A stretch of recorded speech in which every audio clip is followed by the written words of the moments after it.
comme un coup de tonnerre qui frappe l'armée de l'air et qui provoque un tremblement dans l'armée de terre.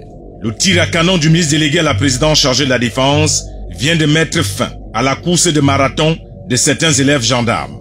Ceux qui pensaient duper la vigilance des responsables de l'armée camerounaise viennent donc de faire un face-à-face avec le cortège de la rigueur du ministère de la Défense. Le patron de la Grande Muette a encore démontré qu'il ne badine pas avec l'honneur, la fidélité et la méritocratie dans ce corps de métier. Joseph Betty assomme les derniers espoirs de certains étudiants de l'école des raccourcis de Bonas qui voulaient se fondre dans la masse pour jouer au cache-cache.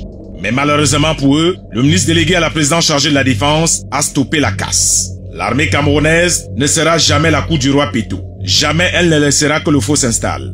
Beaucoup parmi nous aurions aimé faire carrière dans l'armée, mais nous avons trop passé du temps au lycée en jouant avec les jolies poupées. Et quand on s'est réveillé, l'âge était dépassé.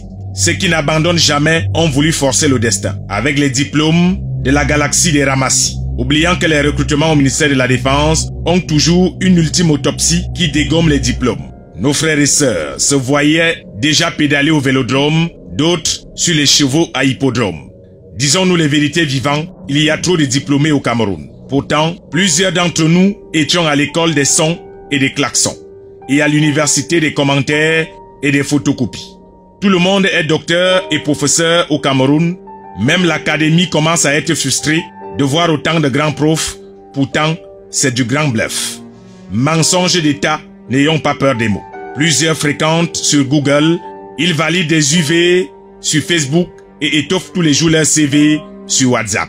On entend dire qu'il est docteur en nécrologie et un autre professeur de rang magistral de Dorsel Afrique. Jouez avec mon code promo FEBIA237 et gagnez 200% de bonus. Des soutenances de thèse de doctorat en pleine nuit et dans les bruits, pendant que certains sont endormis, dans des amphis transformés en boîtes de nuit ayant pour membres du jury des bouteilles de whisky. Et quand l'académie commence à se plaindre, ils disent que ce sont des jaloux, dénonçant au passage, à leur goût, des ennemis du savoir. Et aujourd'hui qu'ils sont dans les ennuis, ils organisent tout le temps les messes de minuit. Les services du ministère de la Défense s'inquiétaient eux-mêmes de voir autant de jeunes, 21-23 ans, sur du papier avec des mollets et des muscles de 43 ans. Des enfants avec des shorts bombés, effrayant parfois leur chef 2F, ES. Des diplômés de 2018 avec la barbe de 98. Certains encadreurs ont même reconnu leurs camarades de lycée du temps de Mbela Mbappé. Des BPC série C, des CAP en aéronautique mystique, des probatoires de pourboire, des General Certificate Ordinary Level option théologie et des licences en droit obtenues pour certains à Polytechnique.